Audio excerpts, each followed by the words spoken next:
helps us to strengthen Ukraine security and this unjust war of the Russians against the Ukrainian people. And I'm grateful to you, and I want to say thank you to our military, our strong warriors, their families. Thank you very much. I thank our people, and I also say thank you to our partners. During those 3 years, it's very important. Tomorrow, in general, we're going to have we'll have physical presence of our partners. We'll have a very important meeting tomorrow. We'll see. We'll have 13 leaders of different countries offline, and I think online will be about 24 leaders of countries. We'll have the European Union leadership. Also, Ursula von der Leyen will be taking part, and all the commissioners will be taking part. 24 EU commissioners, very important meeting. Prime Minister will be heading this meeting. A lot of delegations, parliamentarians. We'll have meetings with different countries' leaders, and separate platform, Ukraine, Nordic, Baltic platform. Obviously, the leadership of the countries of Northern Europe. It's very important and very strong partners to us. If not tomorrow, I think we'll have several formats connected to the Ukrainian technology. Today, our priorities. Thank God that we are ahead of everyone, especially the enemies when it comes to drones, radio, electronic warfare. We'll be talking about this tomorrow, so something like this. I think that we'll be talking also about our strategy, but a strategy for the not nearest years, but nearest weeks, and we'll be discussing the format of the security guarantees for Ukraine, most of all from Europe, and of course we need United States for that. And I also think that tomorrow I will suggest that within the nearest days or 1 or 2 weeks, that we'll meet in one of the capitals of Europe, and there and then we will understand what format will take for those security guarantees for Ukraine. Glory to Ukraine. Glory to hero. Carrying on with the European topic, I can see the Euronews TV channel. If you got follow-up, please go ahead. I'll ask in Ukrainian. Alexander Vakulina, Euronews. To the European Commission visit and Baltic state leaders, what are you expecting? What would be signed during this meeting? Thank you. Well, I just don't want to give you spoilers. We have strong decisions when it comes to supporting Ukraine. I gave a delegated to the Prime Minister. I will be concentrating on the packages of support and some concrete things, concrete weaponry, concrete sanctions against Russia. ABC, go ahead. Wait for your mic, please. Don't hear you. Sorry. Okay, thank you. Thank you, Mr. President. 30 years ago, Ukraine. Mr. President, 30 years ago, Ukraine gave away its third largest nuclear arsenal in exchange of to the security guarantee. But Budapest memorandum turned out to be ineffective.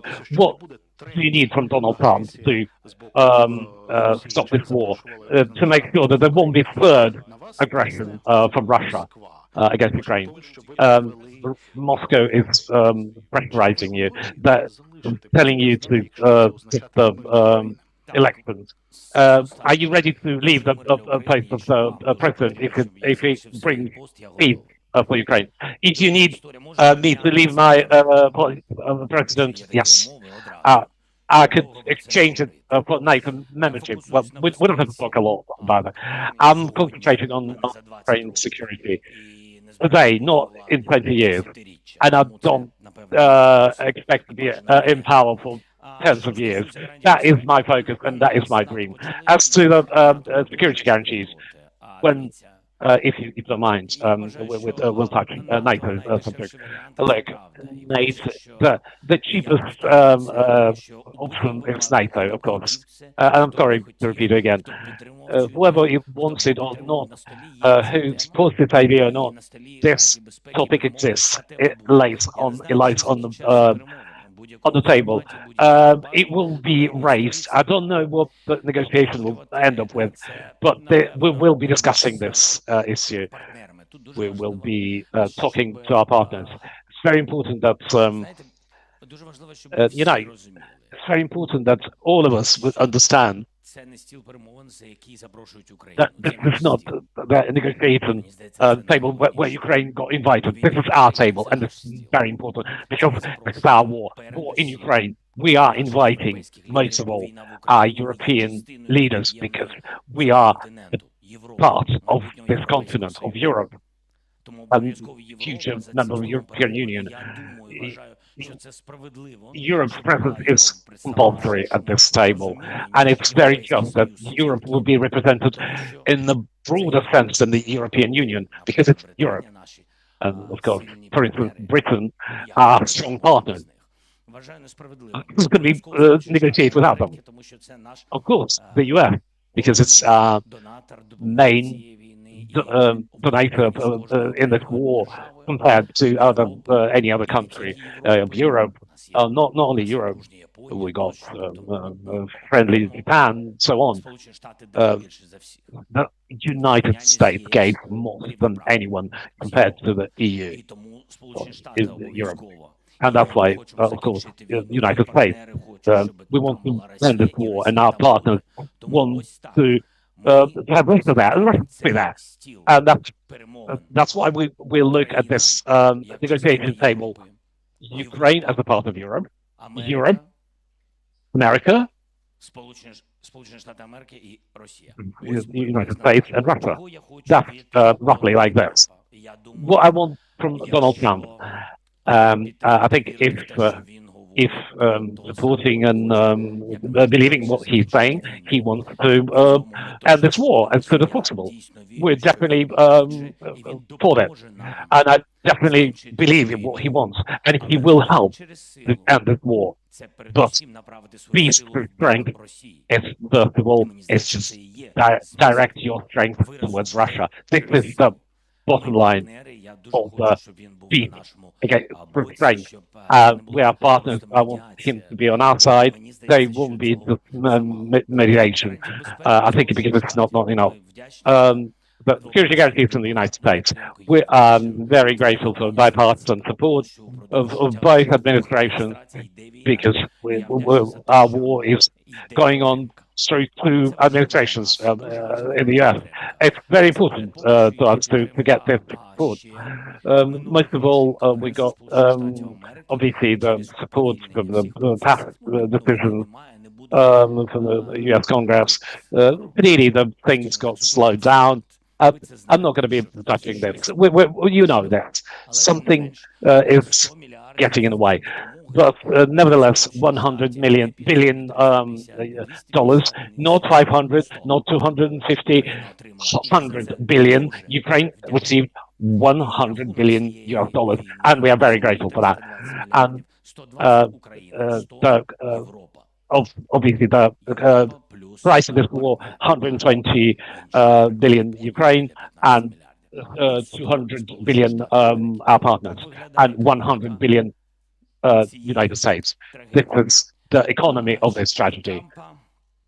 From Trump, I really want to get the understanding to hear what is happening, what security guarantees they could provide to Ukraine. Clearly, it was in our victory plan that Ukraine should be strong at the negotiation table, and we really need Trump security guarantees. I wanted to discuss the military contingent, the presence of the military contingents in Ukraine after the hot stage of the war is finished. We are ready for this. We are ready for this with Europe, with the wider Europe, not only European Union, and we'll be discussing with the U.S. President. The security guarantees could be economic security, which the economic agreement, not only agreements as such, but it's an agreement as part of security guarantee between our countries, and we need those security guarantees from the United States, what we don't get at the minute. Did I invite President Trump? I always invite him. All the contacts. I really want him to visit Ukraine. You know, the Keller visited, the Secretary of Treasury visited Kiev. Many congressmen, senators visit Ukraine often, and I really want him to come. But so far, we're not successful with it. But it doesn't matter. He will come. Of course, it will be better. Oh, I will visit Washington. It will be quite tangible. STB, там само. Вітаю, пане президенте. Мене звати Сергій Єременко, СЛМ Новини, СТБ СТБ. My name is Sергій Єременко. I'm from the FTB channel. Можете ви пояснити самому собі, Can you як explain нинішній світ to yourself опинився в тій точці, how де today's world turned up in the для Канади і Данії, spot приголомшливі where угоди tariffs для and України, threats is against а тепер лампова зустріч Canada and в Denmark, Ріаді and для тих людей, very які вчора warm погрожували meeting in Riyadh for those people who threatened recently to create a radioactive dust out of the United States. Could you also shed a light on the metal agreement? Someone was talking about it. Of course, there are different versions of this agreement. I can obviously tell you the whole way about this precious metals agreement, and then we'll start from there. And I will finish with our partners from Canada and Denmark. It's not like, you know, I don't know, I'm thinking one or two things. When it comes to this agreement, as I always say, it started from our victory plan, where we think that Russia is invading our territories, and we have to protect it from the occupational forces of the Russian Federation and their allies from Iran, North Korea. I don't want to talk about that. You know all of it. This agreement that this could be protected, and we need security guarantees for Ukraine. And Ukraine is talking, yeah, give us the security guarantees. It's part of the dialogue on this direction. And we're talking, yeah, let's sit down and let's, here you go. Let's talk about oil, gas. You get our oil and gas, and we divide it. But do everything, stop the enemy, and stop the unjust war. Make Putin stop this war. Something like that. There was this different packages, weaponry, air defense, etc. I want to emphasize this is a complex proposal because we need security guarantees, among which it's strengthening the Ukrainian army, equipment of our military, and we need air defense. 100% defense of the Ukrainian skies of Ukraine. And let's go to the security guarantees. We got the first version. We didn't have any security guarantee in it. It just didn't correspond to what we needed. It was first agreement was like, let's divide up everything 50-50. And I said, no, I'm not going to go for that. I met the Prime Minister, met the Finance Minister. It's impossible. It's simply impossible. We cannot divide up everything 50-50 without understanding what will await for us. If, for instance, if it's occupied, we divide 50-50 as well. That is, it's kind of like a real talk, but I don't know the percentage. But it means what you give us. And in the beginning, it was a bit of a misunderstanding. There were different meetings, and I said, look, it will be like this. Second story, that the second version of this agreement, there was this some 500 billion, and now we understood that all these messages that we're talking about some debt that Ukraine acknowledge its debt. If so we set up the foundation, and all these money from precious metals going to the fund, and basically it's not co-investment 500 billion, because we are taking basically cash from our minerals, and if this money go to a fund and nothing is coming in from abroad and everything is inside the country, that we are paying this debt. Well, okay, let's put out the number. I know that we have 100 billion, and it's the fact. I'm not going to be acknowledging 500 billion, whatever they might say, whatever. With all due respect to our partners, but clearly, and I'm holding my ground, because this was the current situation, the truth. And the second situation, it's even for I'm not going to be able to fix by 100 billion, because we don't have to recognize grants as debt, whether someone likes it or not. I spoke to Biden, I spoke to Congress of the US, and I'm grateful to the US Congress bipartisan support of the grant. Grant is not a debt. We don't have to pay the debt. Maybe someone doesn't like it. I don't know. But this is the agreement which we had before. We're talking about grants. It's nothing to do with the number. It's something that we don't recognize as a debt. If today, the United States, as strategic partners, will say that we'll provide you with the aid, you have to return it to us with surplus for the United States, and that will be a new, not grant. It will be a new agreement. And I've said I'm ready for this dialogue, and I'm sure it will be a positive dialogue, whether I like it or not, because we need your help.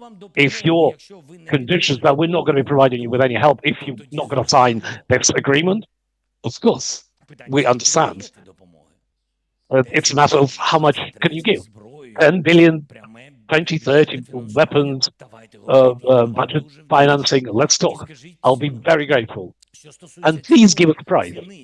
When it comes to the price of this help, another bit that I'm not, I don't agree, because I don't understand this. Or let me tell you how I understand it, and I'm ready to talk it through with President Trump. I don't have any emotions on the subject. I'm ready. They want a pragmatic agreement. Let's talk pragmatic. We have one bit, for instance, and in my lifetime, I had quite a few agreements. I know what agreements are like. And I know how you sign with the serious guys the agreement, that you have to sign it the way that stay on as friends in order to know how you deal with it, because it's true, not through the sports scandals as a partners. We can accommodate each other or not accommodate each other. It's normal business. If we talk about business, there is one element there, and I'm really emphasize on this, that the lawyers should talk it through for each of help, Ukraine should return too. It says that. It means, in other words, it's 100% credit. So I'll have to. They give us $1, and I will return $2 to them.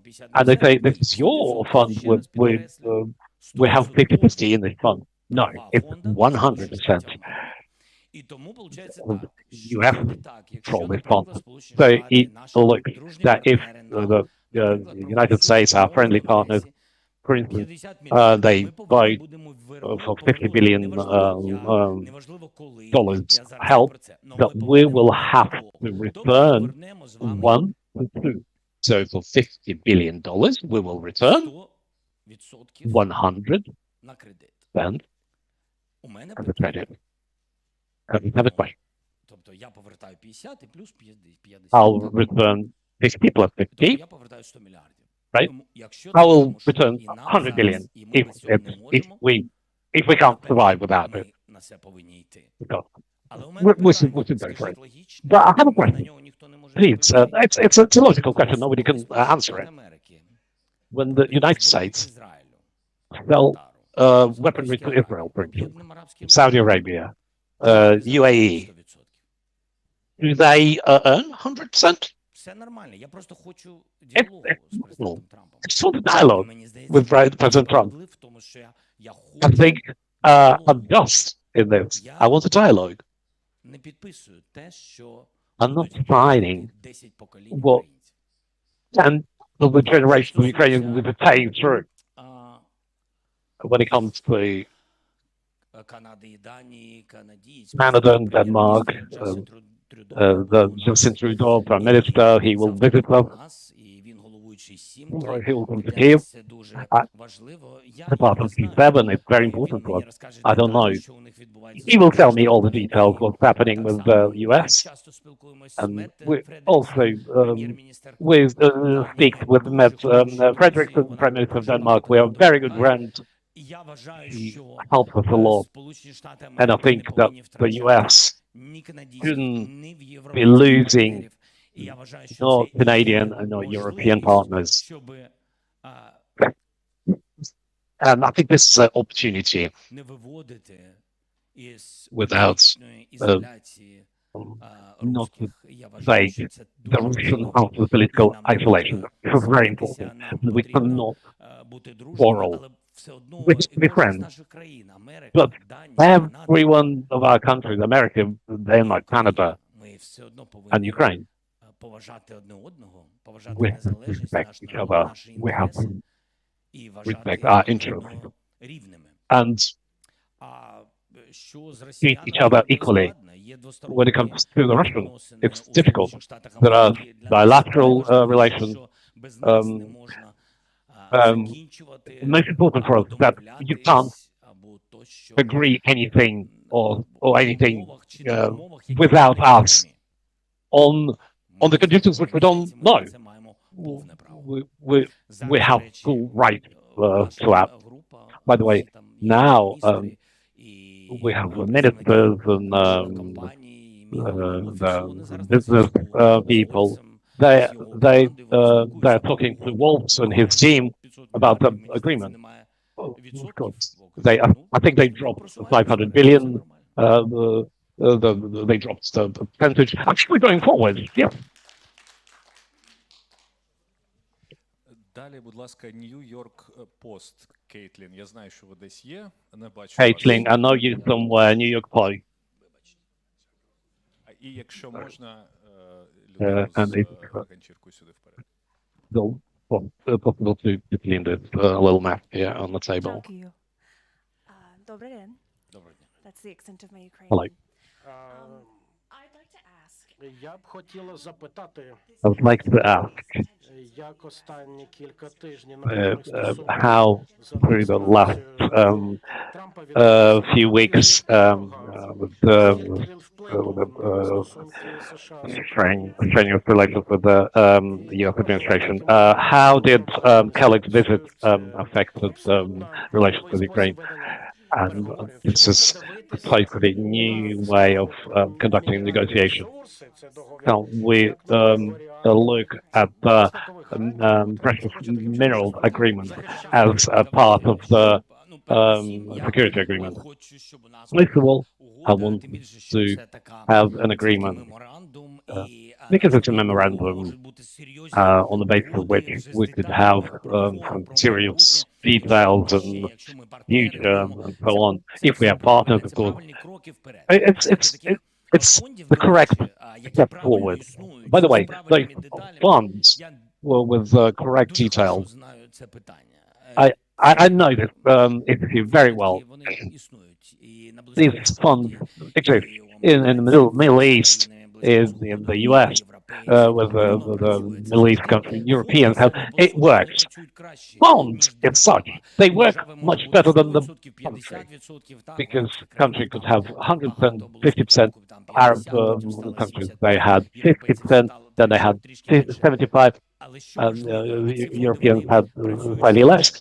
What is important? That those funds work faster. So if we will add words with all due respect, with equal treatment, and it's all in our hands, I think we can make it. And we see how we're moving forward. In my mind, I know that the United States think that this agreement is a part of the security guarantees, and I really wanted it to be, but it should be written that this is a security guarantee, and not just us discussing that we think it's security guarantees. We will think it's okay, but it's not enough. It's very important that this, in practical dimension, this security guarantee. We heard this message from our colleagues, the Secretary of Treasury visits Kiev, and the Vice President Rubio, other people were discussing it, that there's this logic in the US. They have right to operate with this logic. If we go to those objects, minerals, because it would be our American business, and Russians will not dare go in there. It would be fine if 20 or more American companies wouldn't work on their occupied territories. That is my answer. We have American business, and we have names of the companies. I'm really grateful for their presence. And they were obviously they were present both on our controlled territories, our occupied territories. It's very to give you 100% guarantee that they won't come where they already are. And when we talk about the contingent, and I've heard of the defense secretary, I really believe we are partners. Everything could be on the table. We should be talking through with the president and when the US defense secretary. No boots on the ground. He was saying something.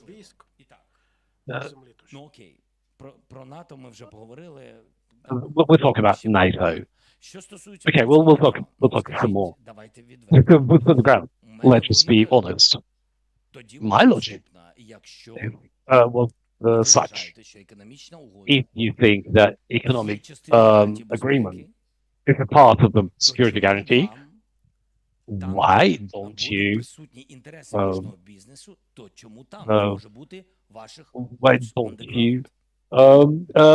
keep your boots on the ground where you have your economic interest in those objects in Ukraine? I think so. That's what I've told the US. We didn't discuss this. We didn't get a reply. So I think the example with the US companies, which suffered at some point of this war, it shows that Putin, if he wants, he wants to invade again, nothing will stop him. It's not something to do with what President Trump says. It's not forever. We need peace forever. For instance, Trump would characterize Putin. And for instance, under Trump, there won't be any attack by Russians. Will it be better for us if the attack will happen in 10 years? Let it be our problem, and we will stop the war and will sort out all the problems and not leaving it for future generations. Так, Thank you. колеги, а скажіть, у кого є довге запитання? Who's got a long question? Ну, давайте LBUA хай буде. Довге запитання? Довге запитання, щоб якраз A long могли question. трошки пробрати. So we could, yeah. Не поспішайте. Добре, ну я почекаю. Don't worry. Don't hurry. Ні, ми- I will Думаю, wait це until they продовження цієї um, теми згодою. carrying on with the agreement. Добре. I can Скажіть, hear будь you. ласка, чи є у нас опція Could не you tell us that підписувати? we have Якщо an в option процесі not to sign переговорів anything американська сторона не if буде the уважна American до наших побажань, до вимог won't be власне, attentive to забезпечення безпеку, вибачте за тавтологію, чи можемо ми відмовитися security підписувати wishes? цю угоду в Can we принципі? Якщо refuse так, якими in будуть principle to наслідки? refuse this Чи вірно agreement? What would be розуміти, the що будь-яка consequences? допомога в такому And випадку to зупинена? understand that Знову ж таки, які будуть every наслідки? І help друге will be stopped питання in this пов'язано case. з тим, що наскільки And second відомо з question, повідомлень ЗМІ, американці наполягають на тому, as щоб це far була as we саме hear угода, that the якщо це саме US угода, а не меморандум, то insisting має that it ратифікувати should be an Верховна agreement, not Рада України. memorandum. Пан And the Стефанчук тут. І Verkhovna зрозуміло, Rada, що Ukrainian буде Parliament непросто, should особливо be коли, ratifying it. окремі And політики, it won't be почують easy наближення because Європи, some of the що politicians зрозуміло, що will вони hear будуть that the брати elections are coming Ну, and і they останнє, have а to хто це все basically буде play along підписувати and від імені who України? Дякую. will be signing it Так, all. стільки запитань. on behalf of Ukraine. Thank you. Да, дуже довго. Oh, a lot of very long Значить, questions. по-перше, у стратегічних Thirdly, партнерів, strategic вони є partners бажання підписувати угоду. Угода have повинна desire to sign agreement. Сполученим Штатам Америки The- бачити, що вони не просто the- дають гроші. The US should see that they don't only give money to Ukraine, that they Це може бути гарантієм безпеки. obviously Угода get між this нами і money партнерами and they хоче, should щоб була без constitute скандалу, the на security фронті була guarantees. win-win We для really наших want народів. this Або для американського win-win бізнесу, situation для нашого бізнесу і for народу. US business, Ukrainian people, Ukrainian business. This is the agreement that we should be signing. Щоб це була і захист, You know, і щоб, to have вибачте, a protection, задоволення And I'm sorry, від it would be партнерських відносин. satisfaction from То our вже не partnership. партнерство, якщо немає Because задоволення. it's not a partnership when we don't Друге, get any satisfaction out of it. Зараз Secondly, допомога є. if Хоча the треба справедливо help will stop. сказати, At the moment, ця we have допомога help стала coming in, це although минулих, it's an old help from the past time, basically. Сполучених Штатів Америки, але It's support of the Congress, but it's both the Republicans and Democrats. Вона все ще йде. It's not stopped, but it's going really slowly, but it's still ongoing because, for instance, they probably 15 billion still on its way, wherever they are. У зброї і в різних технічних When we have different нічого не зупинено. points where this money is being held, but nothing has been declared. Nothing new has been declared when it comes to the help. That's where we are. And I think that, well, if we have something new, I understand the logic of this agreement. In order to get something new, we need to understand how you will be returning all the new help. That's how I'm reacting to our old debts. And we are ready to talk it through, the format, what we're getting, and how we're repaying it. We are ready to talk it through in this agreement. As to the format of this agreement, of course, if there are no concrete numbers, I think we need to ratify by the Ukrainian Parliament. I'm all up for it. When we met the Vice President J.D. Vance in Munich, we spoke, if you want some percentage of numbers, in any case, you have to look at law. But we think that our parliament should be ratifying it. We can sign anything, and then later we can ratify it. A minister can sign it, and then we can ratify it. We really want to meet President Trump to put dots over I's, sign it up, and the parliament will ratify it. We'll be happy. Let's go towards each other, towards common happiness. Because when if one of the two only happy, it's not a happy family. When it comes to the parliamentary playing games, let's play a game. Serious business. It's not toys. We got war. We need partnership. We need help, but without losing our self-respect. We don't want to be, to get left naked. ZDF TV Germany. Katrin Eigendorf from ZDF German Television. З німецького телебачення. Пане президенте, в Mr. Мюнхені President, in Munich, заздалегідь, що you зараз mentioned настав час that європейців, щоб now використали, is the взяли time for the суд у свої Europeans руки. Чи є у вас to стратегія take об'єднання faith in their європейців? own hands. Have you got a strategy to unite Europeans on the basis of supporting Ukraine? Я вважаю, що є в Європі слабкі I think місця. that В Europe has a європейській weak point. безпеці. Це не стосується однієї European країни. security has weaker points.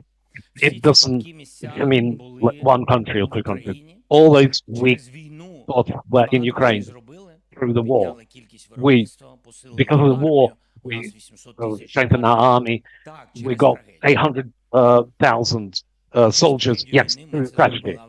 The tragedy of the war, we have to do it. The Europeans know all the details, all the money. The Europeans know that they have to basically increase the defense of their countries because they have to rely on themselves. And I suggest this unifying platform as Ukraine as the first step towards the unified army of Europe. And I said, this is not an experiment. It's a very much needed pilot. We'll work together. We'll introduce each other to technology, to drones. Whoever needs to be taught will be taught, and how to work with the modern enemy, highly technological enemy. Everything will be very useful for the European security. God forbid, we're not going to have a war again. I think we have a real example, Ukraine. We have a real desire to provide Ukraine with the security guarantees and stop the hot phase of the war. And we can build those armed forces of Europe on the basis of that. Even if we don't have this new legal model on the basis of the contingent, we can build it on that. We have to increase our defense spending. And of course, maybe it will be like allied forces. We'll be talking about this separately. Bigos info.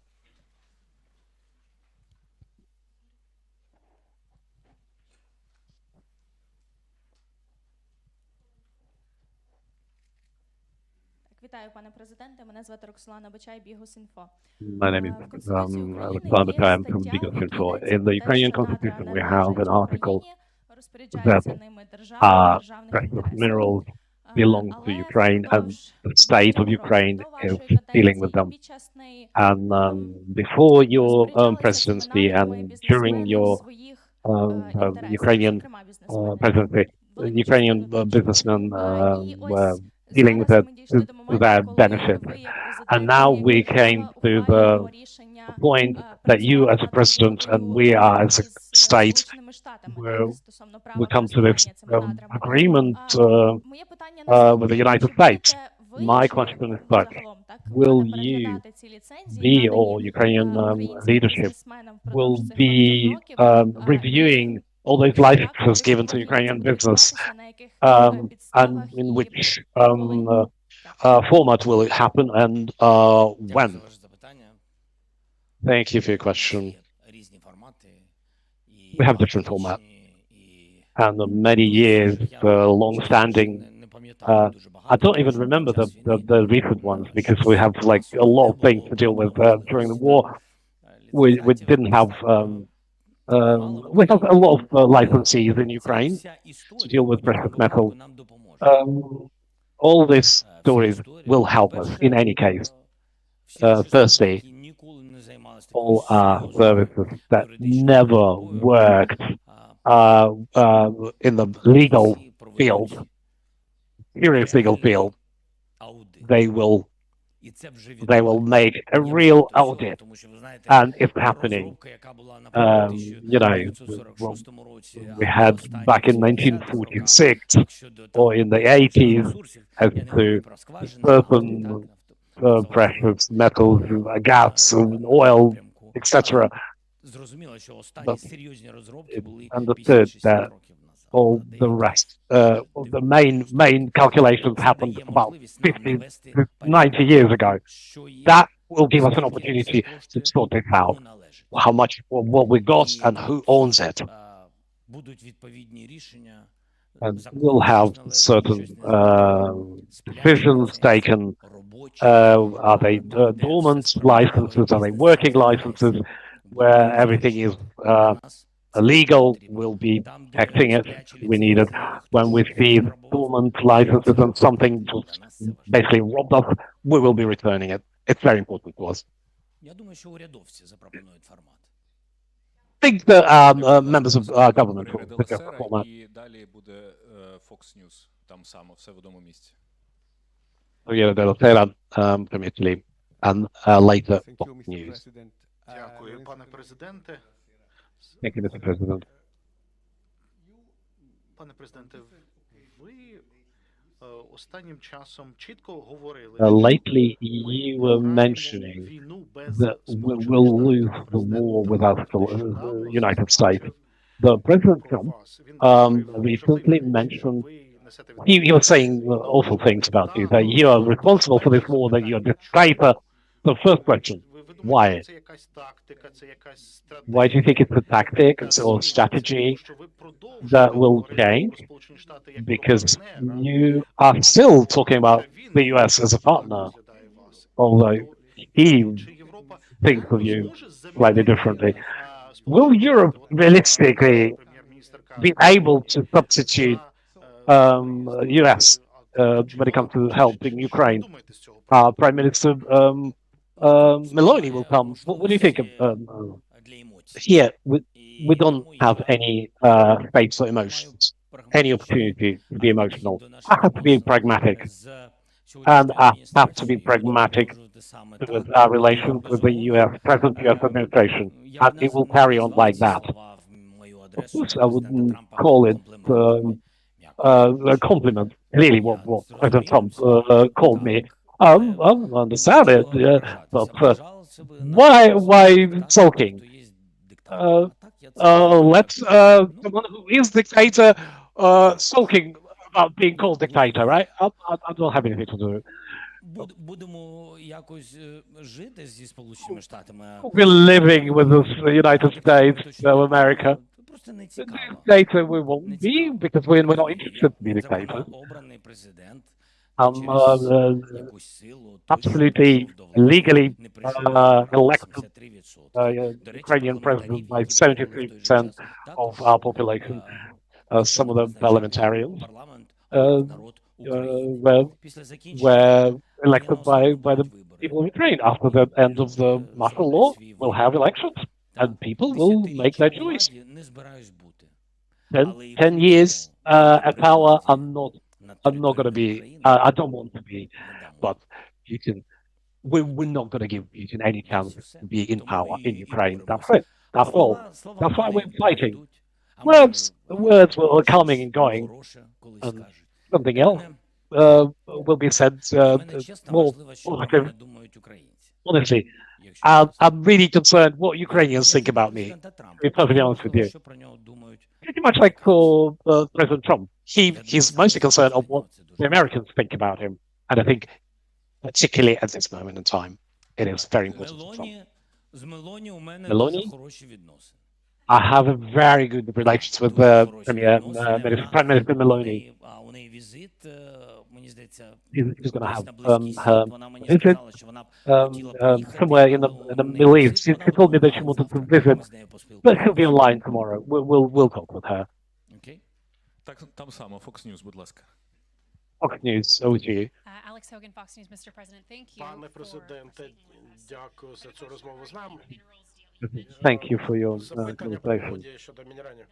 Question Які as частини to угоди precious mineral Україна agreement, готова прийняти, що вона part of розглядає this як agreement, гарантії which безпеки? parts Ukraine Що треба do робити not США, regard щоб вона as була a прийнята security в цьому guarantee, what the United States should do in order to make this agreement Сказано, happen. що президент Трамп готовий цього тижня Another thing завершити узгодження позиції President з росіянами. Trump Що ви said думаєте про це? that he's prepared to finalize the coordination of positions with Russia this week.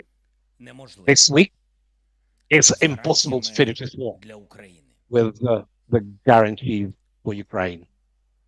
Принаймні, я, чесно кажучи, не знаю, Ні. як без наших I зустрічей don't можна think це how зробити. without meeting us it's possible to this Що way today. стосується угоди, як я When вже it сказав, comes що to там не може бути precious того, metals що формату, agreement, щоб ми були боржники за старим. that Ми won't готові йти be, на there shouldn't be any format showing us as in depth. партнерами. We have Як to я вам be сказав, там equal фонд partners, був написаний as I've mentioned. 100%, але якщо там буде фонд 50 of, на 50, 100 наприклад, fund was mentioned. де If ми they're going to візьмемо have гроші, ми 50-50 візьмемо. funds, І тоді, when we якщо take Сполучені money Штати Америки from будуть which, вкладати and і the зараховувати US will be свій obviously інвест-внесок як нашу investing допомогу нам, навпаки, як допомогу and нам, will be як treating it as інвест-внесок, help, то ми будемо з as нашого an боку також investment. вкладати. А ми можемо We will вкладати be наші investing from our підприємства в part, прибуток в цей and we фонд. can Але obviously це тоді we can 50 на 50. Я вважаю, що це чесно. our Далі ми можемо вкладати investment. It will be безумовно, 50-50. It's on it. It's totally гроші від заморожених totally okay. російських активів. Я вважаю, і це And we наші could гроші. put in the fund Саме наші, money from не the з frozen партнерів, Russian а суто assets. українські I think it's гроші. our money. I think І it's це може дійсно properly допомогти. Ukrainian money. Чому я And кажу, it що will це може help. допомогти? Тому Why що am I це може saying бути that it will help? швидке Because it інвестування. might be a От, quick наприклад, якщо від investment. ліцензій сьогодні For instance, передавати гроші в фонд, то знаєте, скільки ми отримуємо? Десь 60 мільярдів. Will Так? pass from some Мені здається, licenses. десь We'll 50 get about мільярдів доларів на рік. about Тобто, $2 billion a year. тобто, зараз 60 ви розумієте, billion чому я hryvnias, не міг Ukrainian hryvnias. визнати борг. Якщо And б now ви you understand взяли, why I wouldn't 500 recognize this as a мільярдів і debt if you повертали take щорічно по 2 500 мільярда, billion. так, тобто це And if 250 років. every year you'll be returning to a billion, it's 250 years to pay off. Від заморожених активів вони So швидкі. Ми можемо the взяти, money from наприклад, the 50 frozen мільярдів assets, може нам we дати can take допомогу. 50 мільярдів ми наповнимо цей 50 billion по 50 from мільярдів, а frozen там буде 100 мільярдів. Ми 100 мільярдів assets. будемо вкладати у The US will give us another розвиток 50 billion української and will економіки. invest these $100 billion in the development of the Ukrainian economy. Another story when the US could give me some certain salaries to protect it, because this is investment too. For instance, Patriot got 1.5 billion, 1.8 billion. The price increased because of the war, of course, because they're very popular. They're good systems, air defense system. For instance, we need. I spoke with Macron, with Starmer. They will visit the US. We need another 20 Patriot systems, air defense systems. And 20 Patriots, it's about $35 billion. If the US will give me 35 billion in Patriot air defense system, we will think that they invested 35 billion. We will be prepared to invest our 35 billion, and we'll have 70 billion in our fund.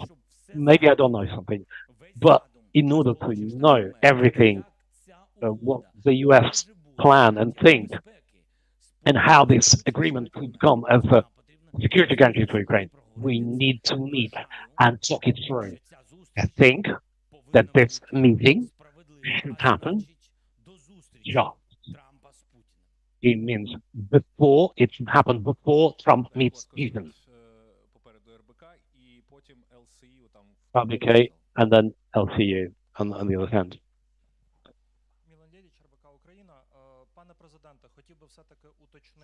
President, I would like to clarify, did Donald Trump told you or hinted or his members of his team that the US at some point would stop help Ukraine? For instance, when it comes to Starlink and intelligence. Second question is, you talk about the peace which Ukraine needs.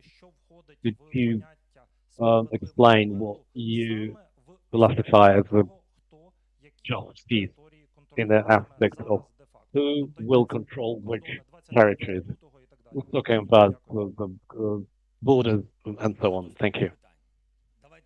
A lot of difficult questions. Let's give you answers, but not all of it. When it comes when it comes to Starlinks and intelligence, look, we didn't have any hint, and media saw that. Yeah. All these institutions are working on it. I think that the switch off Starlink for Ukraine, because we're talking about 45,000 systems. I'm not going to say how many and where, but thousands and thousands. We're talking about kindergartens, schools, hospitals, universities, and all this. It's alive in Ukraine. Without Starlinks, it would be very difficult. It would be extremely difficult. It would be a humanitarian challenge, one of the major ones. And we're paying money for that. And I'm grateful to our partners, to Poland, to Germany, who pay money for that. We pay for it. It's not free. It's not a freebie. So we're grateful for the technologies, but we're paying for that. Every month, we're paying a rent.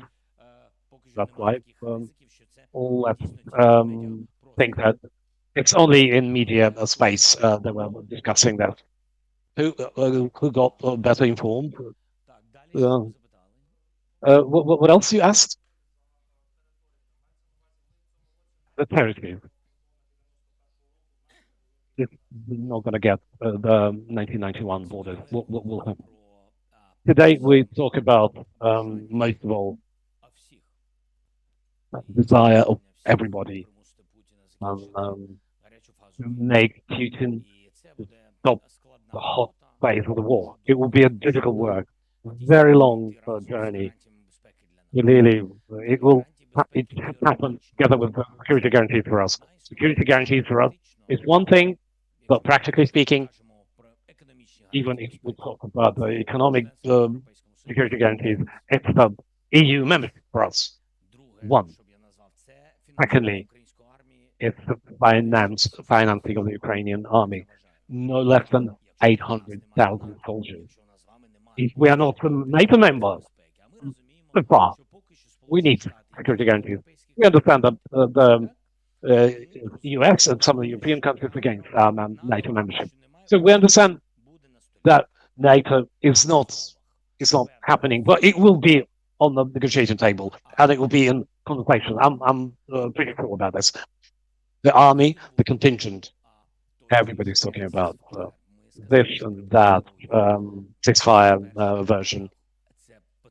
We were talking about that we need first security guarantees and verification of all that. We need to have we have a lot of activities, almost 1,000 miles of our border. Who will be verifying it? If, as back in 2014, in Minsk, the border, which after Minsk, there were teams over the border, and nobody could control those. No video surveillance or OSC observers. There were victims, killed, injured. It's a difficult question. That's why I won't be able to answer everything. We need practical steps.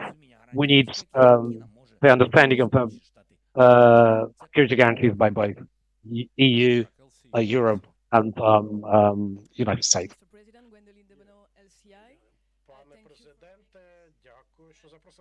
Mr. President, thank you for your invitation.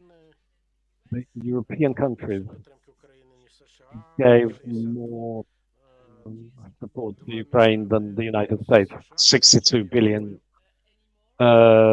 gave the US, 64 billion gave Europe to Ukraine. If US won't be supporting Ukraine militarily, will it be enough to support Ukraine just by Europe?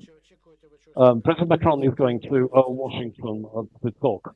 Are you expecting anything from that visit? Emmanuel is going to Washington. We talk with him every day. Almost. Today we didn't speak. He is going to Washington, and there are some things that he should be talking through as to the security guarantees and next steps. We will see what the result he will have. We'll keep in close contact with him. I told you that we will be doing everything in order to meet in Europe, all of us. And then you mentioned, I think that you got this rough understanding what will happen without the US. It's not only money. Political support is very important. Sanctional support is extremely important. Further down, of course, yeah, there are some type of weapons which have the US license. For instance, the Europeans providing us with Patriots. We received more from Germany than any other country when it comes to Patriot air defense systems. But in the end, the US gives its license. I don't want to see us without the US help. And clearly, separately, the financial help with weapons or financial injection. We don't have any new help in that. We're still alive. We're increasing our manufacturing. If you talk about drones, for instance, let's start with artillery. Last year, 54 system, artillery systems manufactured in Ukraine. We achieved.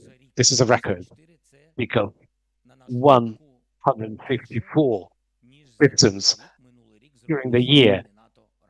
Then it's more than all the NATO countries combined manufactured. I think it's a significant jump. We will even do more this year. Secondly, drones. I told you that we will manufacture 1 million drones. We manufactured 2.2 million. We will do even more. We'll manufacture even more this year. It will help us to survive. It's not substituting the US help. We're not aiming for that. Of course, it's better with the help. And last year we had 40%, 30% Europe, and 30% US. That was the help for the Ukrainians' defense capabilities. This year, I think that we will be in 50% mark. That's why you know that we will have certain problems, but we'll fight it. As when it comes to war as such, the whole, I think that the US will make everything to end the phase of the war this year. I think it's their aim, their goal, and they will do everything to achieve this. And that's why I'm saying that, well, do everything without helping us. It's a slightly different format. That's what we started with. It's through strength, but towards Russia, not towards a different direction. Something like that. Thank you. Sky News, over to you. Thank you. I'm Deborah Haynes from Sky News. Дякую. Спецпосланник США пан Вітхов Ibrahim, сказав, that's що kind of, Pan Варшаві Withoff вважає, що from the угоду US про мінеральні said that ресурси he США thinks that цього тижня можуть підписати, оскільки minerals це agreement could be реалістично. signed next week because he thinks it's realistic. And not only Macron will be visiting Kiev, but Prime Minister Starmer will be visiting Kiev. Don't you think that it's the last chance for the Europeans to be with Europe and with Ukraine in order to provide peace? Bearing in mind that Putin won't be very much interested. І якщо можна англійською, ви чудово говорите. Could you answer in English? Чудово англійською. You have good English yourself too. Ну, перш за все, візит президента First of Франції all, Emmanuel Macron and Keir Starmer's visit to Kiev will happen next week. It's very important because they have to be at the negotiation table as a representative in Europe. I cannot say who will represent Europe at the negotiation table, but I'm sure there could be someone who will be representing EU, and I'm sure Great Britain should be at the table too. And when we're talking about guarantees for my partners, we'll have to rely on Turkey, because it's very important. Will be ready to give real numbers without a military contingent. People, military ships, with all due respect. That's why I think that we have to think about this. And also we have to think about Germany. And we have to think about our partners too.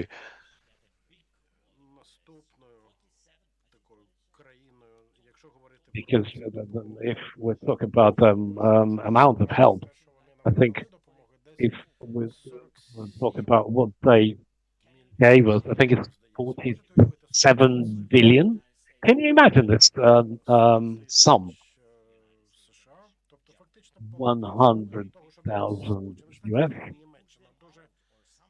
Germany gave almost half of what the US gave us. Can we put them out?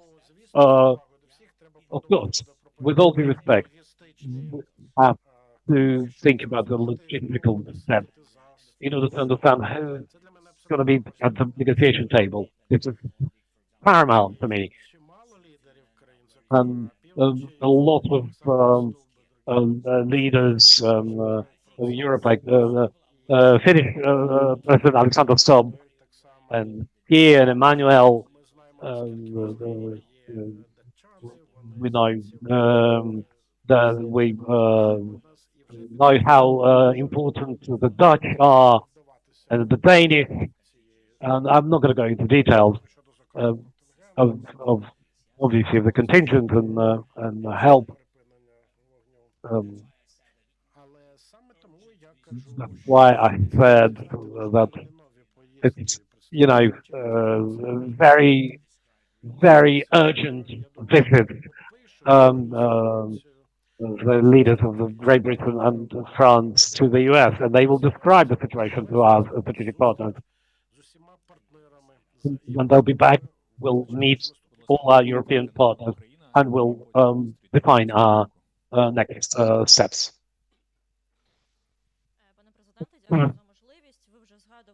Mr. President, you mentioned that the United States want to introduce a ceasefire, and what we hear that Russia allegedly is not against it, that they need this pause. So you think it's their common position?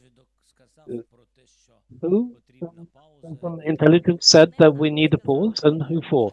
Not to us. They said that Russia wants a pause, if they're not gonna have a pause, that before 2026 their economy will just collapse. So, question to you: don't you think that the U.S. position and the Russian position are quite similar? And what about you? Do you see an opportunity to achieve ceasefire? What should be why Russia would need them? Thank you, Mr. President.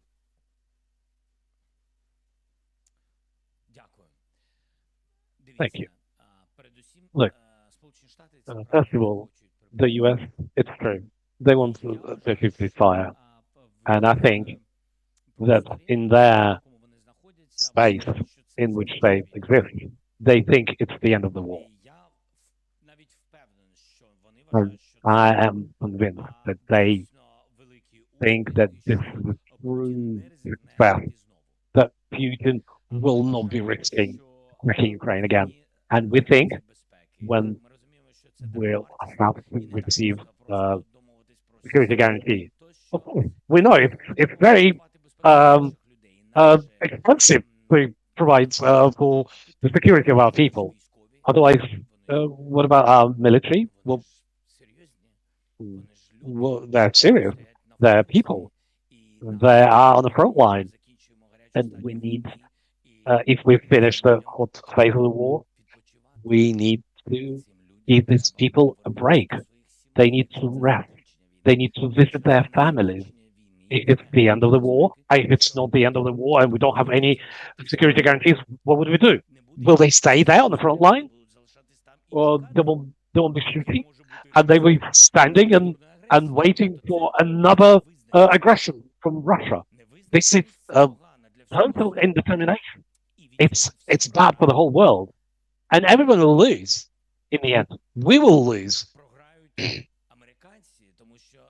Americans will lose because you can be happy and you be looking victorious, and in the year's time, war erupts again. Are you a victor? No. And we'll be getting prepared, and there will be another attack. It's very dangerous for everyone. We talk about this or that moment, the end of the hot phase of the war. We understand how to end it. What security guarantees our partners give us? We don't need Russian security guarantee. We don't trust them. Let our partners trust them. We do not have to accept the Russian Federation's word. This is my position. Of course, this is different from our partner's position. This is my position. We cannot base our security guarantees. There should be a Putin's word that he won't attack again. We're not going to do it. No, build the security guarantees. We started talking.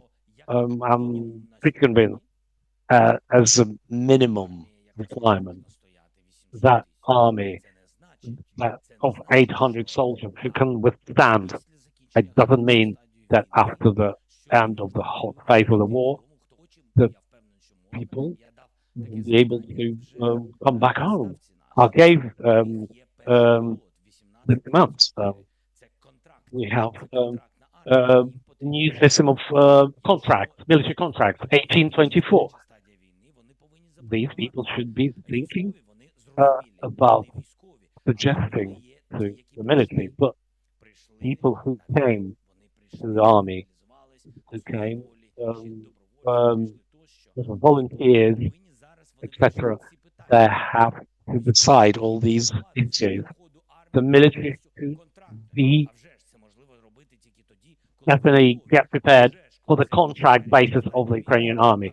After Kirili, we will talk about this when the hot phase of war is over, and then you start working on the agreement of ending the war. Of course, it's a very complicated step which we have to think about, but we think about what we got now. If everyone wants to finish the hot phase of war, we want security guarantee for the Ukrainians.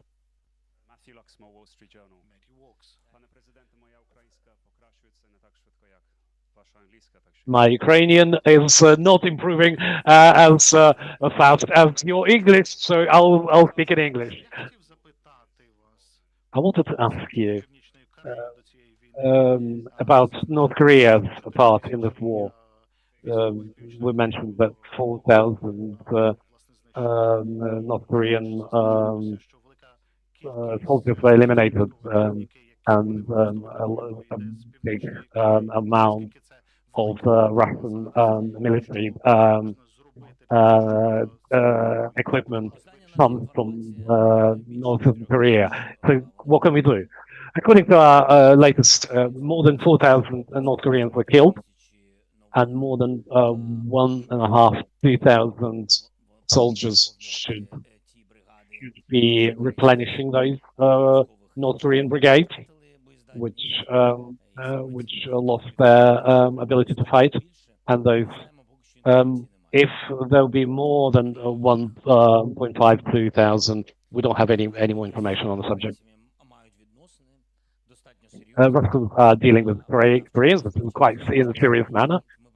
The Koreans are learning the modern warfare, and we're told about it. This is a really big risk for our partners. They know about it. They take all what they learned to North Korea, and they will be getting prepared for their war.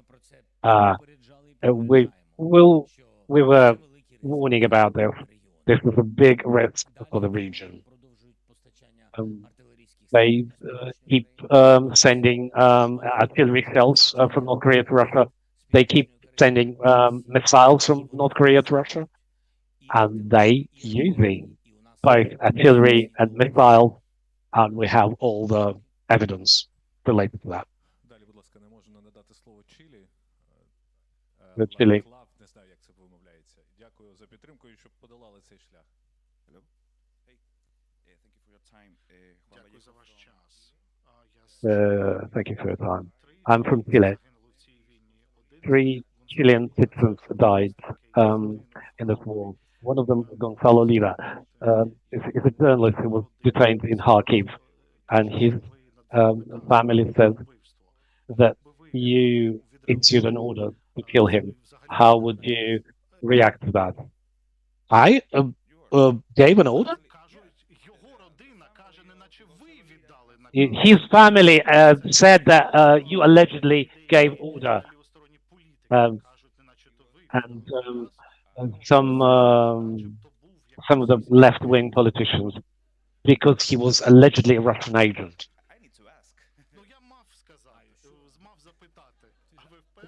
Yeah.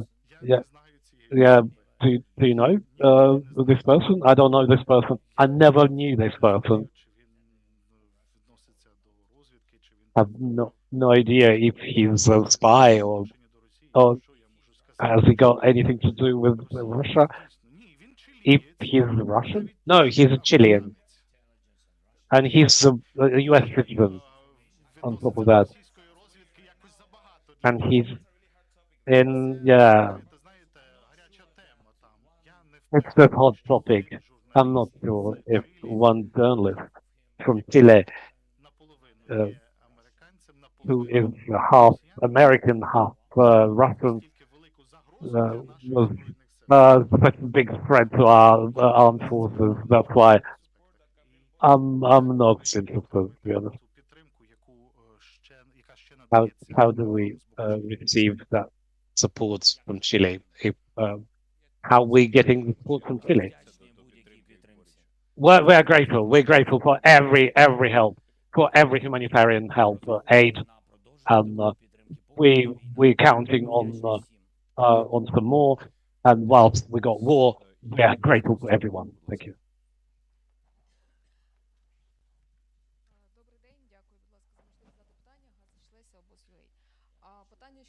Obos.ua website. My question as to the military manufacturing. Our German partners said that they are building a second factory, and then we were talking about drones and Palantir missiles. Could you tell us about some success in this area? What's flying, what's not? Polonica is flying, and Peklo missile flying, Ruta missile flying. They have success on the battlefield. They have military goals and targets. I can only say thank you to our military industry. All those things are flying. Ballistics is getting prepared. Thank you. Дякую. Newsmax, з цього боку, будь ласка.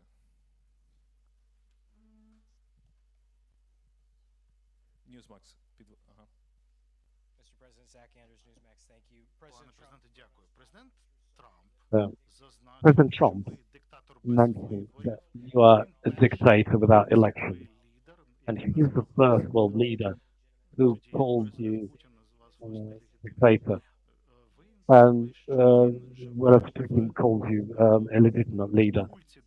You told us that he lives in the cult of disinformation. Could you explain to us who might be behind this and what mechanism was created in order to create this disinformation? And after the weeks of talk, did you see any opinion polls?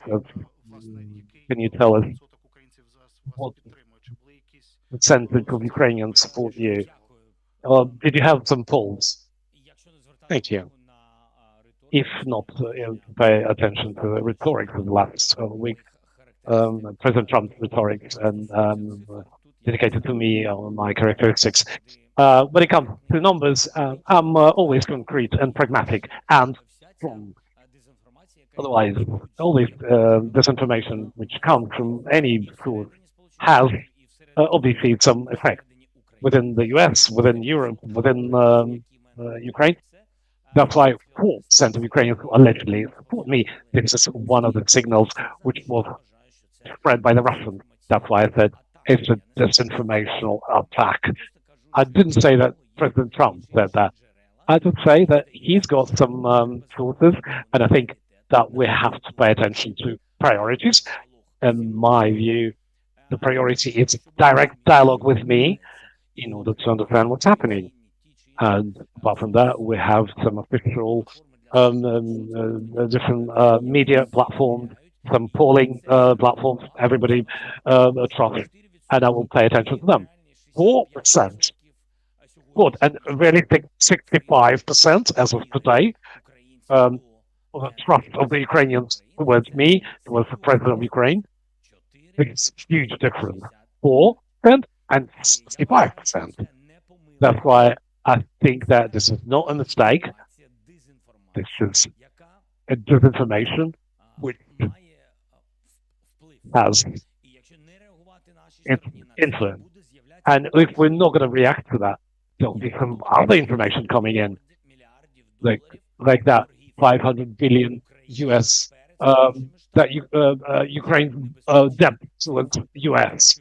This is a very dangerous number, because at some point, this or that document will, and you could be told that you're not showing papers with the real financial documents, and at some point you could be told, we don't want to help you anymore.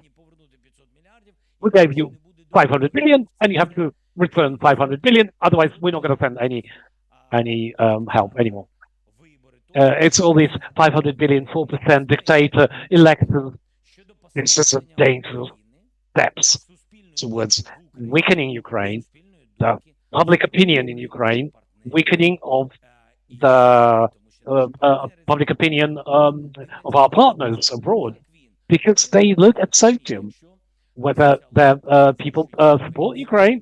If it shows that Europeans, Americans support Ukraine, their leaders support Ukraine. If the leaders say with this or that word incorrect, in my view, numbers, after that, it will affect the social opinion. That's why I react, not only on President of the United States' words, I react on the signal which comes from America. And I consider a dangerous signal. And I think that every direct negotiations, we can talk, we can meet, we need to meet. For instance,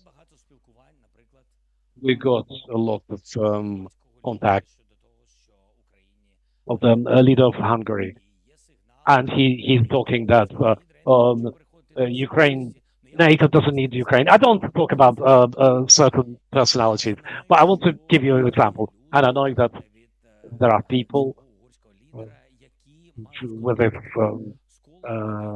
Hungarian leader, and I know that they're contacting the President Trump circle, and they're constantly raising an issue of NATO. The war was started because there was this when the Soviet Union was breaking up, because yes, NATO shouldn't be proliferating to the east. And this is one of the reasons why Putin attacked Ukraine, because Ukraine could have been taken into NATO, and NATO is responsible for that. This is dangerous. Why? First of all, it's pure speculation. Because really, the Soviet Union was discussing not expansion of NATO with the United States, and NATO won't be going to the east. And it was before 1991, before our independence, the independence of Russia. I got a question: how Hungary, which received its NATO membership back in 1999 and was in the list of the countries which NATO shouldn't be expanding upon, how did it get NATO membership? How the leader of present-day Hungary is not scared of asking this question even. If everything goes back, all this list of the countries which, according to Putin, shouldn't be in NATO, so Hungary will be on the list, Romania, Czech Republic, Bulgaria, Slovakia, Baltic states. Big hello. Is it risky to do that? Is it risky towards their side and their situation?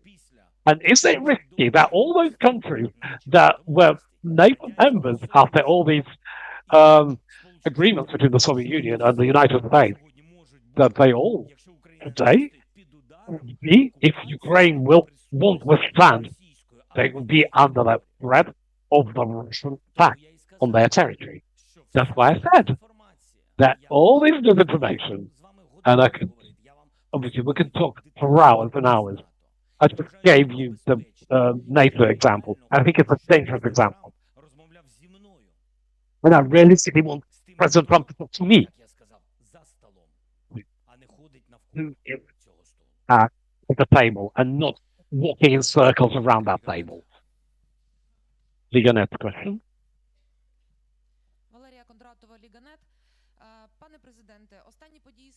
President, the latest events show that Russia is still trying to get a placement with the US, and the US might reduce the help to Ukraine.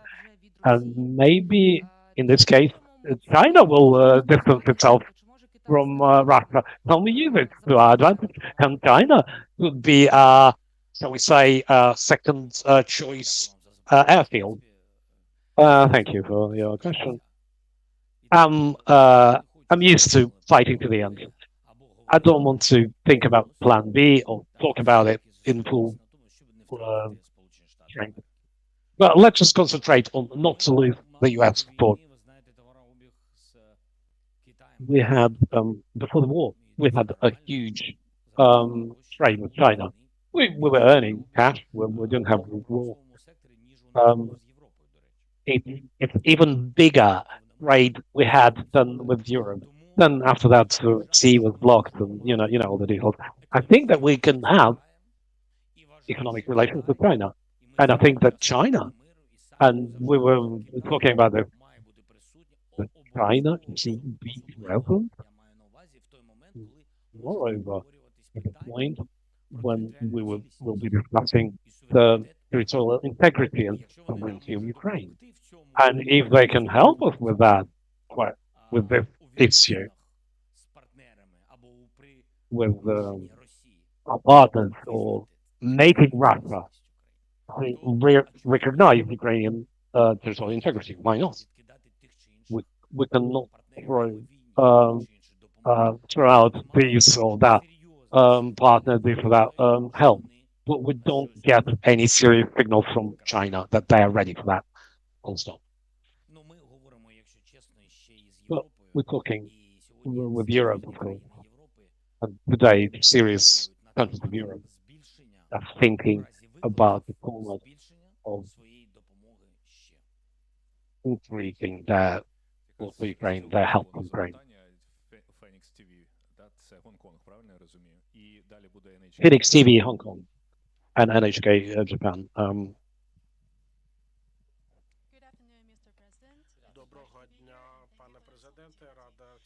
Good afternoon. I'm happy to talk to you.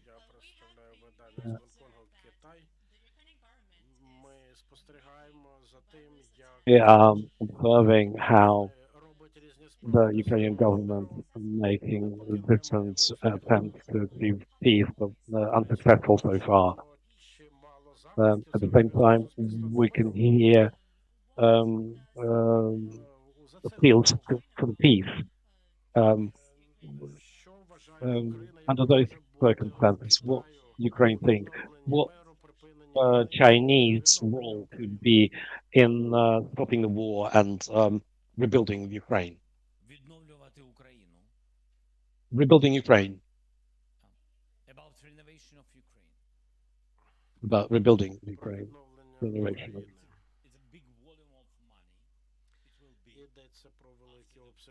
We talked about big volume of money. It will happen after the war. But in order to rebuild Ukraine, we will need first security guarantees. This is our priority.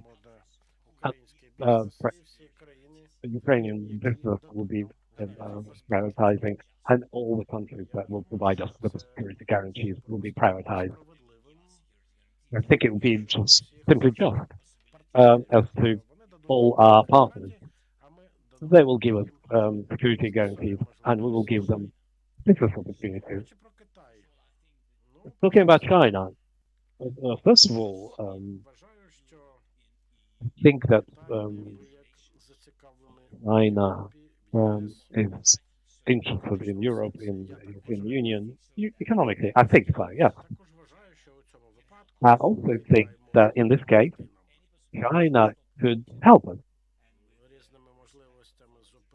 in different way, stop Putin, to provide for the respect to Ukraine's territorial integrity. We need weapons. We never ask China for weapons because we know the answer. But I think it's very important. If China could help us with that, bear in mind that they are interested to play a certain role. We're ready to talk about it. NHK Japan. Thank you, President. Дуже дякую, пане президенте. Я представник публічно-мовника телевізійного японського. NHK Japan TV. My question is that what do you expect from Japan when it comes to supporting Ukraine, when it comes in the diplomatic area? Japan is a part of G7, has a strong alliance with the US. So what would you expect the diplomatic steps from Japan when it comes to the preserving international law and democracy? Thank you so much. Japan is a really great partner of Ukraine, and we respect Japan very much. You helped us a lot. Your business is and will be represented in Ukraine. Japan gave one of the biggest packages of support for Ukraine, non-lethal, mostly humanitarian, energy supplies. We built serious relations. We had a serious conference on the rebuilding of Ukraine, and we're doing a lot of things with the Japanese colleagues, and we're grateful to you.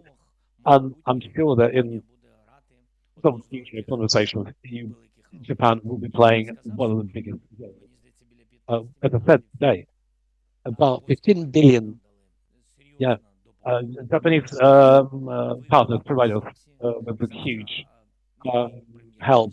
You are members of the G7, and tomorrow, new Japanese Prime Minister will take part online in our meeting, and we'll be talking to him with great pleasure. Громадське ТВ. Можливо. Але спочатку громадське. Дякую за слово. Громадське ТВ. У мене ще питання в контексті I've got допомоги США. within the context of possible job because of US help. It happens that US refuses to provide the Patriot air defense system. Does it mean that our cities are totally naked? Will become naked, basically, and what will be the consequences for the front line without American weapons? And another question about the front line and our military. I know that many militaries are discussing this. Our army is exhausted. The question is it possible to establish clear terms of military service? I know that a lot of militaries are being demotivated, especially when it comes to new preferences for the 18-24-year-old. Asked to sort this out. Which didn't work, as you mentioned in the contract, 18-24. Those guys who are with this age bracket, they came to the front line as volunteers, but they were not covered by this contract. They will sort it out. They definitely promised me. Now we have separate brigades, which have a concrete platform of the correct training. I don't say that any others they don't have those platforms. They just wanted to try it. We agreed that after 2 months we'll be reviewing it and we'll open some other brigades. And please understand, I'm listening to what our top military are saying. Commandos who are talking to me,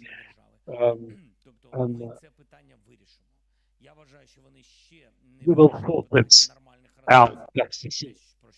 We will sort out the rotations. People are tired, exhausted, and I can say great thank you to all the militaries that general staff do everything possible to help our military, even more rotations, more breaks, and it's very important. As any pilot project, when we switch towards the contract in our army, we understand what will happen on this way. Of course, as every step of this nature, they will make it really carefully. They're scared of it to be dangerous in order to weaken our front line.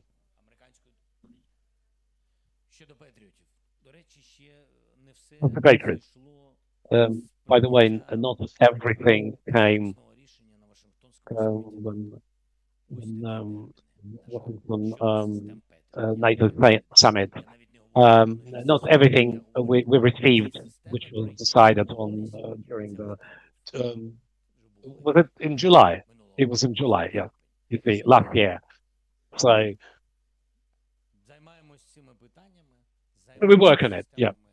We work on our air defense, and to be honest with you, we work on the Ukrainian analog. I won't tell you much more than that.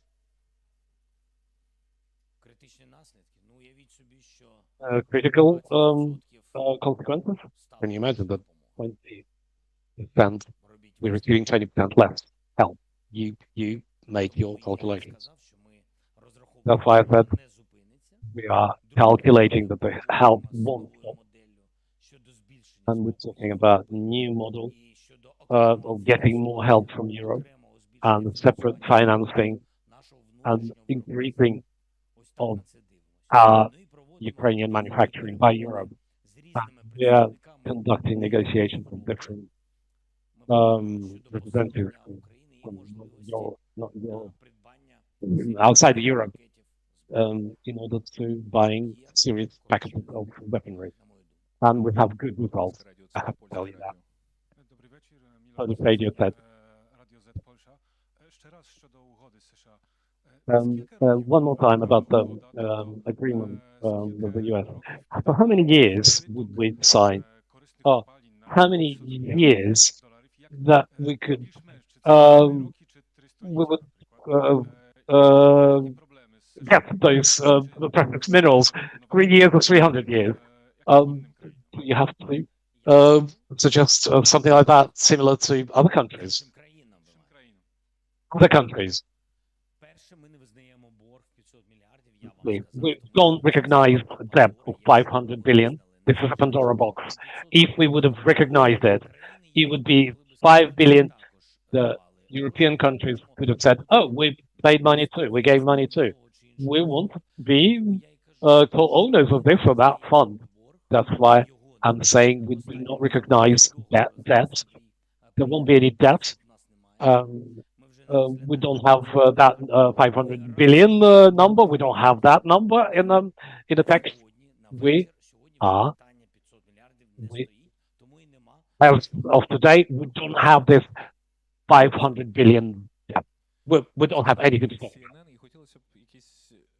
CNN and Spanish, maybe Spanish media. El País. Okay. That's the CNN.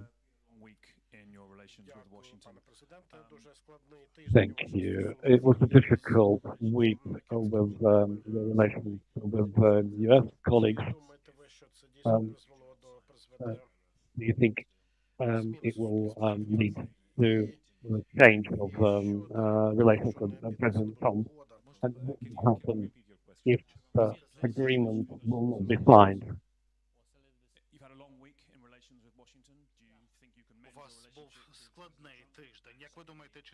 You've had a difficult week. You think he will improve the relations with the Trump administration? Were you told if you're not going to sign the agreement? As I said, we want a successful agreement, and I hope that's what will happen. We will sign the agreement, a memorandum, on the basis of which we will be preparing other documents. So I hope this won't have certain influence on the US steps, and they're not going to stop or breathe any help to Ukraine. And your relations with Trump? My relations with Trump. They never were very, very good. They never were like that. Can you improve them? Or I think that we have our countries. Our countries have strategic relationships, and we are partners.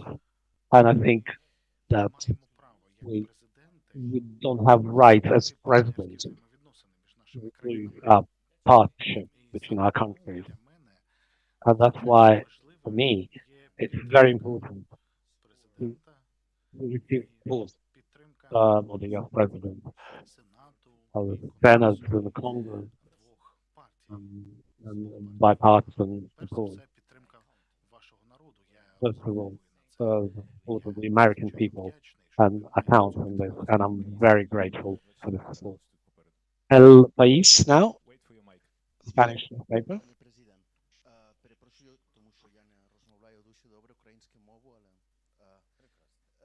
Sorry, I don't speak very well Ukrainian. How do you think is the agreement with the Russian Federation to be ratified on referendum or through Verkhovna Rada. It will come to the agreement with Russia, you mean? It's a very difficult question. The question is, where will be our partners at this moment in time? And I really want them to be with us. I really hope that it will be not a mediation, that they be on our side, and that will influence this agreement. Firstly, how viable it will be, how just it will be, because that's what we want, and that's what we have to do. And depending on the details of this agreement, we will think. Maybe we will see. We'll see. It could be anything. It's a very difficult question. Very difficult. 24 channel. In any case, every change with this money, they need ratification in parliament. I think we should be based on the Ukrainian legislation, and we'll look into it.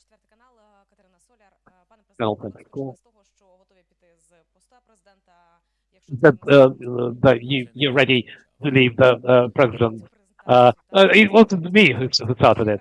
Yeah, we started this press conference and exchanged it to NATO membership. We have another exchange unit, Oblast of Russian Federation, which has been controlled by the Ukrainian military. It's another one that, yeah. Of course, we're treating it as a bargaining tip. They don't want to take it. What are they want to exchange it to? And if they don't want, if the Russians want their oblast, do we take it to Ukraine? No. We're interested in our Ukrainian territories, and Kursk Oblast will give us an opportunity to exchange this Russian land of Ukrainian lands when we'll come to the issue of the territorial integrity and other steps towards that direction. I think it will help us.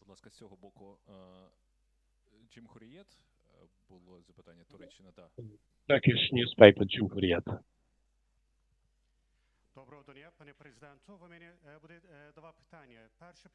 Yeah, I have two questions. Now we know we have different thoughts between the US leadership and Ukraine leadership. The US administration is ignoring and breaking the basis of nothing about Ukraine without Ukraine. They started negotiation with Ukraine.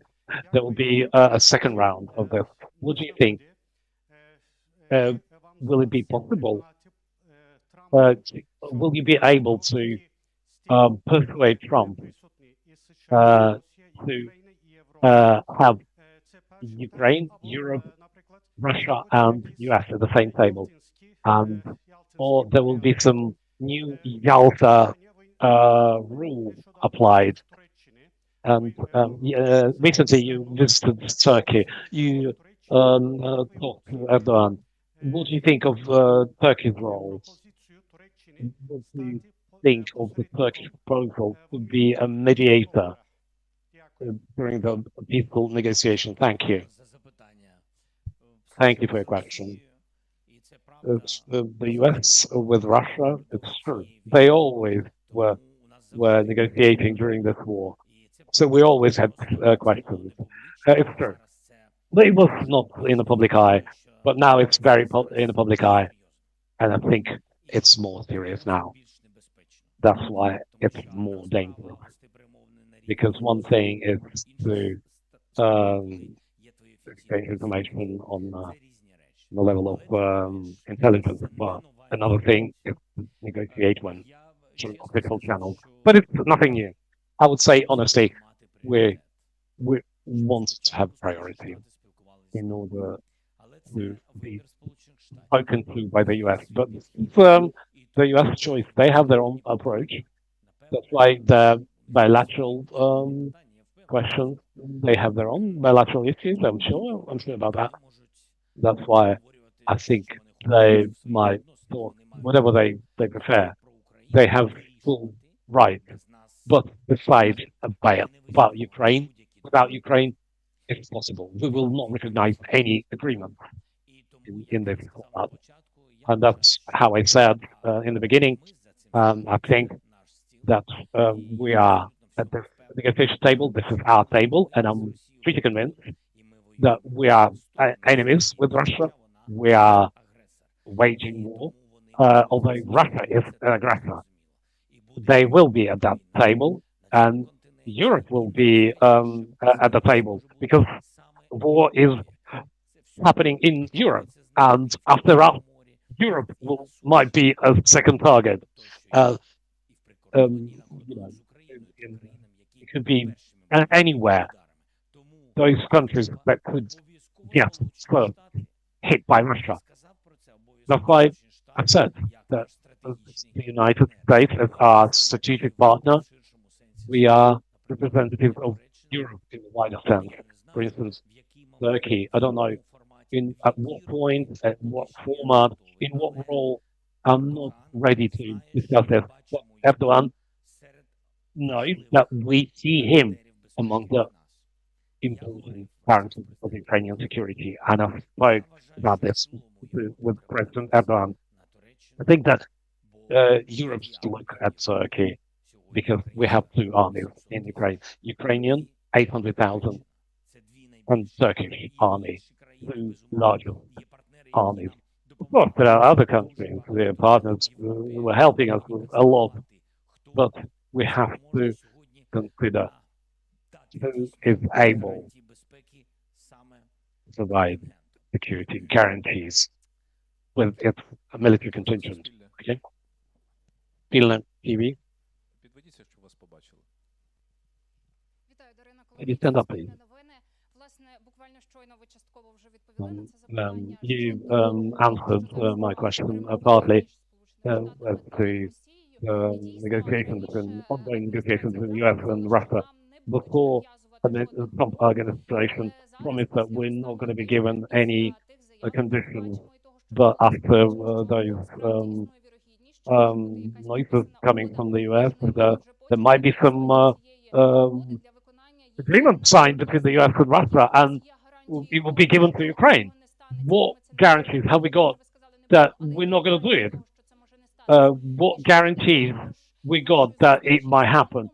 And when it comes to your meeting with Trump, you said that you wanted to meet Trump before he meets Putin. Is that on the level of your wishes, or you have certain agreements when it comes to that? Oh, you have a very difficult question, very complicated. How to say that? The very construction of philosophy of this question. I'll try to answer if I understood you correctly. You're saying that if something will be imposed upon us, we're not going to be recognizing it. But it's you who's saying about me. What have we got? What guarantees have we got? If I'm saying that we're not going to be recognizing it, it's one of these important guarantees that we're not going to be recognizing something that is bad for Ukraine. I'm not going to sign anything which is bad for Ukraine. I got it right, right? As to meeting Trump. We got any agreements on meeting Trump? It's just a desire to meet Trump before he meets Putin. I think it's just is correct. In order not to change the accent. I think it's wrong for the Ukrainian society. This will be some sort of disbelief. There will be certain towards the US because the US won't be understanding what's happening. As I always say, when people are friendly and help each other. And the leaders of our countries should be close in their relations. It's very important.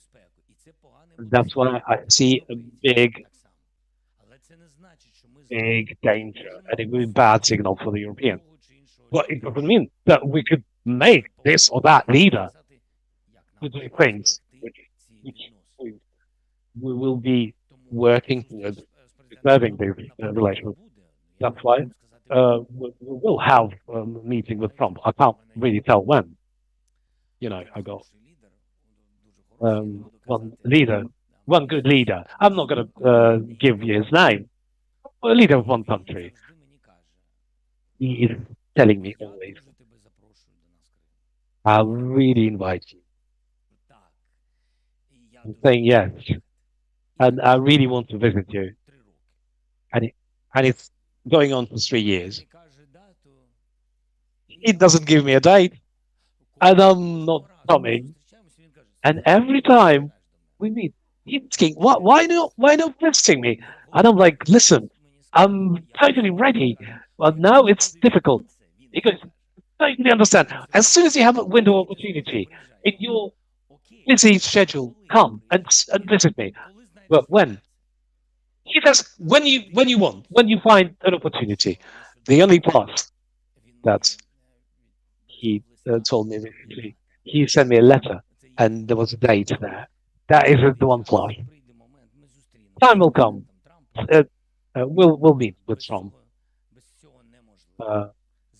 Without to end the war, without one side, without the victim of aggression.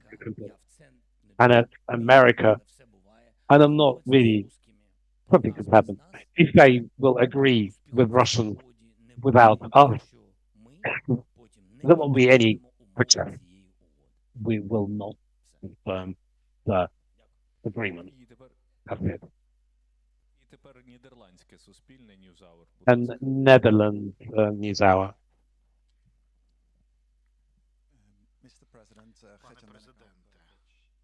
Mr. President.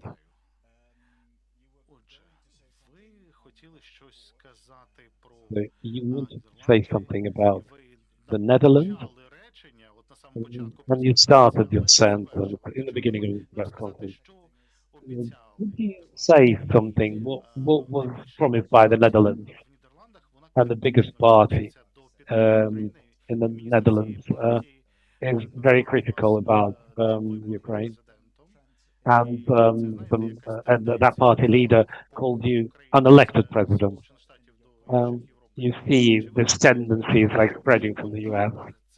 Do you notice that in your contacts in Europe that you have to change a tone or rhetoric talking to certain European leaders? I always change my tone. I'm really fighting this because I think it's one of the formats. It's how to stop one of these waves, and we actually stopped one or two waves just by talking through. I could have done 10, 20 calls and online meetings in order to stop the risky, very right-wing accents. It's very dangerous when the wrong information might come from your partners, and it will put European leaders, in particular right-wing parties, who are advocating national isolation.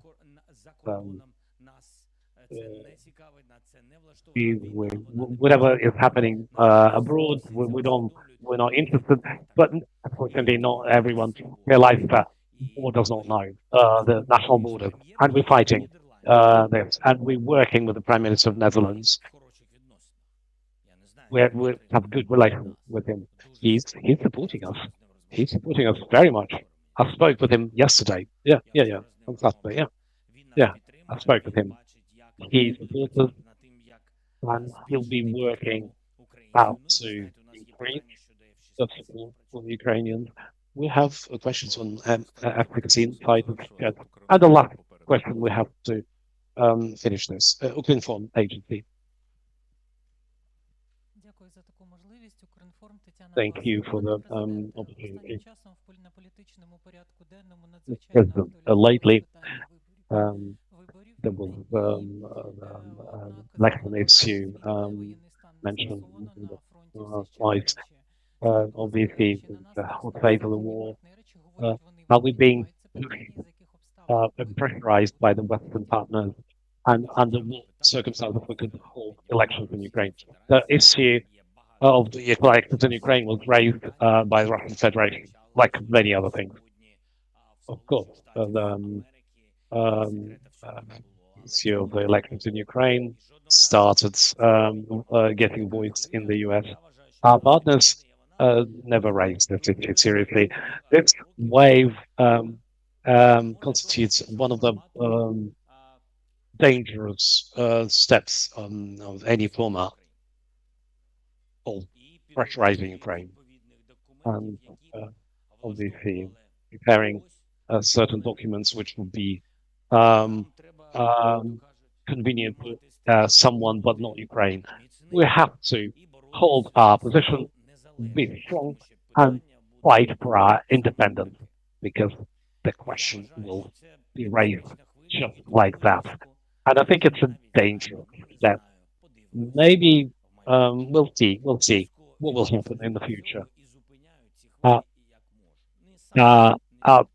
I totally stop those dangerous waves, and publicly you understand what's happening. And when it comes to elections, when stage election at this moment in time, it's understood that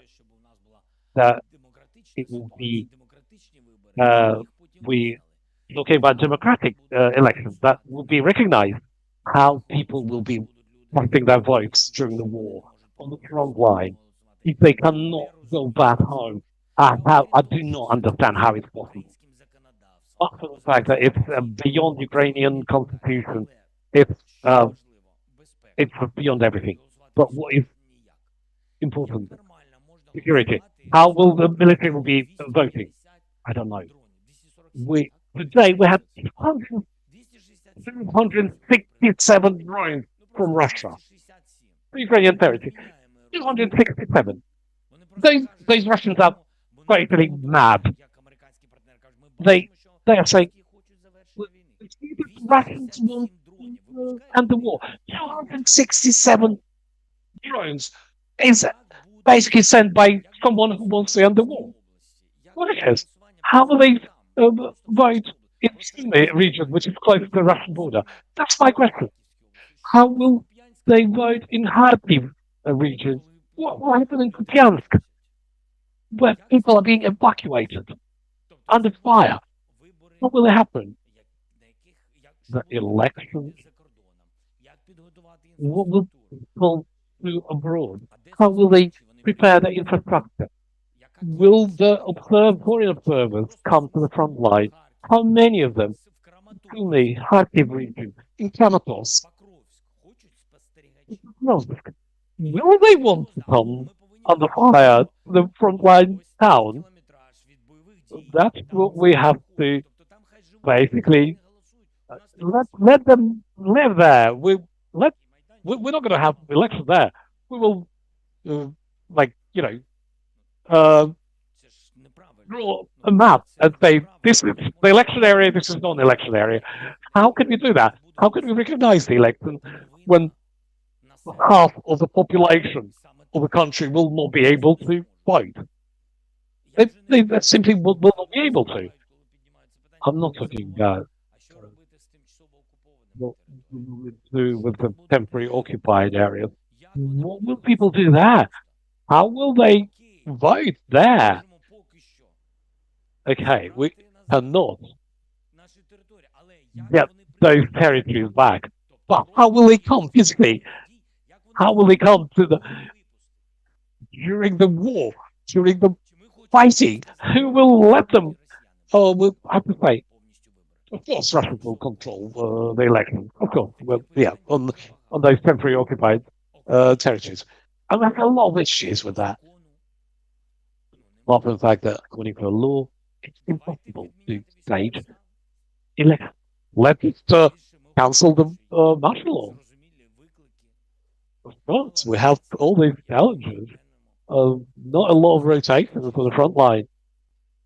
Let's be honest, if we cancel martial law, a lot of people will come home. Which country they will be voting in? Under what flag? All our soldiers will go home. Yeah, I was telling this with the information, the messages, which comes from a certain territory. So we understand all these risks, and our partners are listening to some rumors. I think it's disinformation, and I don't believe that President Trump thinks like that himself. I don't want to believe in that because that our partners, our strategic partners. That's why I said it's disinformation. So there.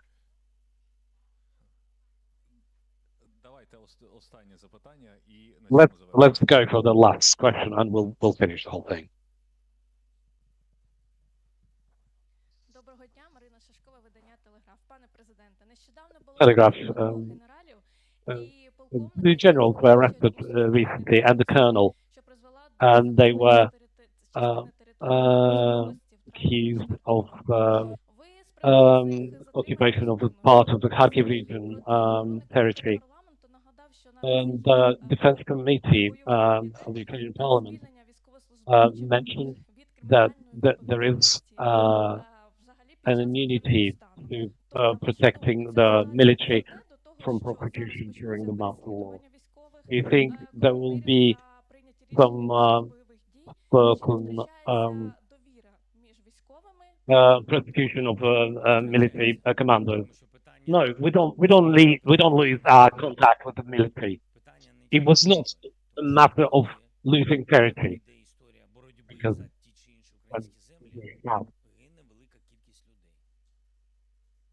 we have a fight for Ukrainian land. A lot of people died. It's we calculated in miles, in kilometers, and on every kilometer, people were dying. Let the law enforcement organs look into it. I'm really respectful towards our military commanders. Soldiers are dying. Soldiers are dying. And the command, someone from the military command should be responsible for that. I don't know about what's happening there, and to tell people, oh, we got war, and let's just close our eyes to anything. The military in the trenches, when